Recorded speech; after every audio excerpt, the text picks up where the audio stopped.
Mohammed bin Salman he's the quintessential millennial. He's entitled. He gets very disappointed and a little pouty when he doesn't get his way, but he also is very good at managing people. And that means that even though he's every bit as much of a dictatorship as Xi Jinping in China or Vladimir Putin in Russia, he's much more successful. He's able to actually run people effectively, have conversations with them, manage some of the details. And the job that he has to do is a lot easier than either of those two mega states. Saudi Arabia has a mid-sized population. You're really only talking a little more than 30 million people. And it's a one-horse show when it comes to the economy. It's really just oil. And especially if you're bringing in people to work the oil fields for you, you get to decide policy and foreign policy and strategic policy and general direction, but the details are handled by competent people. So a dictatorship can work in a place like Saudi Arabia, where it'd be far more difficult in a place like China or Russia. So a little bit of background about how he got there. Over a century ago, the tribe of Saud, which ultimately MBS is descended from, cut a series of deals with the merchants who controlled the cities on the west coast. Now, at the time, we're talking pre-industrial here, so the tribe of Saud was basically a bunch of desert raiders, whereas the folks on the coast saw themselves as more sophisticated, and that's pretty much accurate. And the deal that was cut was that social policy and political policy would be set by the tribe, whereas the folks on the coast would handle all the trade and all the economics. It was a good deal for both, and to be perfectly blunt, the folks on the coast got the better part of the deal. But then after the 1920s, oil was found in the interior, and all of a sudden the tribes had more money than they knew what to do with. And they took over, completely isolated the coast, and in essence, the tribe of Saud became the House of Saud. So you've got these people descended from desert raiders who were hyper-violent, who all of a sudden had more money than God and could impose whatever whim they had upon the world. For a long time, the leadership of Saudi Arabia were a series of kings, princes, elevated to king, called the Sudari Seven, 7 brothers all born from the same wife of the initial king of Saudi Arabia. But they ruled until they died, and they were all more or less the same age, and so they were getting older and older and older and more decrepit. So it became very clear in Saudi Arabia that they needed to skip a generation, and they eventually settled on Mohammed bin Salman as the crown prince, and he's basically the king now. Now, he is a millennial, he is young, which means assuming he's not assassinated, always a risk. He is likely to be the king of Saudi Arabia for the next 50 years. So Saudi Arabia has something that the Russians and the Chinese will never have. Continuity of government while controlling a resource that no one can do without, because it's not an issue of relocating the manufacturing base. You either have the oil or you don't. So this is a country that is long for this world, and as such, the ambitions of Mohammed bin Salman and the goals of Saudi Arabia are not simply fused, they matter on a global scale. And by far the country that has the most to be concerned about because of this is Iran, who the Saudis have always seen as their primary rival. Now, the Iranians, for their part, have a culture that stretches back over 1,000 years. They say over 3,000, and it's not a ridiculous claim. The Iranians have all kinds of problems, but I think their biggest one is that cultural history gives them a degree of arrogance, and so they just look down on the Arabs. But then here you have Saudi Arabia with a significantly larger economy, who has better relations with the United States, with Japan, with China, with the United Kingdom, with France, with Turkey, with all of the world powers, because ultimately the Saudis have something that they all need. Which means, in a post-American Middle East, the question isn't, will the Saudis try to take out the Iranians? It's how many allies will they be able to rally to do it for them?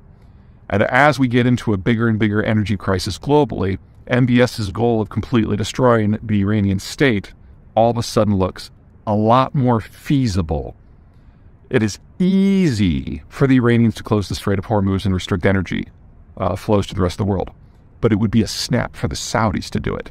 And unlike the Iranians, the Saudis actually have other outlets. They can get over half their crude out via pipe to the Red Sea and ignore anything that happens at Hormuz. So a war is shaping up in the Middle East that is going to be globally consequential. And with the United States no longer on scene, it all comes down to the ambitions and the foibles of a guy who thinks it's okay to take a hacksaw to journalists who write things about you that are not sufficiently flattering. The current king, Salman bin Abdulaziz Al Saud, controlled the country's security services before he became crown prince. That enabled him to wrestle his way into becoming crown prince out of order, skipping over two of his older brothers. Upon becoming king in 2015, Salman then went on to push his son, Mohammed bin Salman Al Saud, ahead of some 70 other princes who held age-based seniority. MBS became crown prince shortly after his father's coronation, and as his wily father was already advanced in age and facing a set of health issues, including rumors of dementia, MBS became the de facto monarch at the tender age of 33. Barring illness, an unplanned meeting with an assassin's blade, or slipping in the shower and falling on some bullets, MBS will be the chief decision maker for all things Saudi for a half-century to come. That takes us a few gritty places. MBS is his father's son, so he fully understands what happens when someone who isn't king controls the men with guns. And he has maintained direct control of both the defense and interior ministries, rather than share them with potential successors. As had been the Saudi norm until his father's tenure, MBS has already forced the royal family's ranks close. A not insignificant portion of the royal family, some supported by previous monarchs, some who skirted the edge of the Saudi system, was subject to a mass arrest in mid-2018. None were released until they, A, transferred huge portions of their personal wealth back to the state, and B, publicly pledged loyalty to the person of MBS. Shortly thereafter, it was undoubtedly on MBS's orders that Khashoggi was tortured, suffocated, dismembered, and cremated. Many abroad criticized both actions as being bad for the country's image. That's missing the point. Love him or loathe him, Mohammed bin Bonsa Salman is the country's absolute ruler, and he is acting like one. No one within the country, royal family or otherwise, dare act against his wishes, and the Khashoggi hit vividly demonstrates that he casts a shadow well beyond Saudi Arabia's borders. That shadow is getting long. In 2017, MBS de facto kidnapped Lebanese Prime Minister Saad Hariri for 12 days for his unwillingness to toe the Saudi line, going so far as to force Hariri to publicly resign while under house arrest. Throughout the Sunni Arab world, nary a peep of protest was uttered. It ultimately took the French president personally flying to Riyadh to strong-arm the Saudis into releasing the Lebanese leader, who promptly rescinded his resignation. The young regent fully understands just how weak Saudi Arabia is as a country, so he's trying to buff up bits of the country's security apparatus for an actual war. In 2015, on MBS's order, the Saudi military launched an invasion of Yemen. Officially, the war is about preventing the overthrow of President Abdrabbu Mansur Hadi in the face of a Houthi insurgency or some such nonsense. MBS has two goals. First, to get Saudi commanders and diplomats some limited experience in coordinating multinational Arab efforts against Iranian proxies like the Houthis.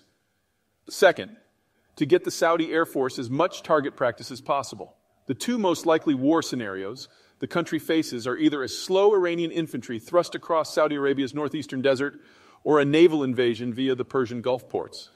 In either case, the oil fields of the Ghawar region would be the target. In either case, a strong air force would be the most useful tool to repel the assault. And unlike the army, the Air Force doesn't have the sort of ground forces that would be useful in storming the royal residence, granting MBS a bit of coup insulation. But it isn't enough. Riyadh has lost its security guarantor, and any possible replacements are at best imperfect. MBS must get the country ready not just for war, but for a broad-scale competition with a much more stable and powerful foe. Success requires him to be bold, brash, dangerous. The communities and countries he chooses to target to build his Iranian firebreak will determine the shape of his own country, the broader Middle East, and the global energy market for decades to come.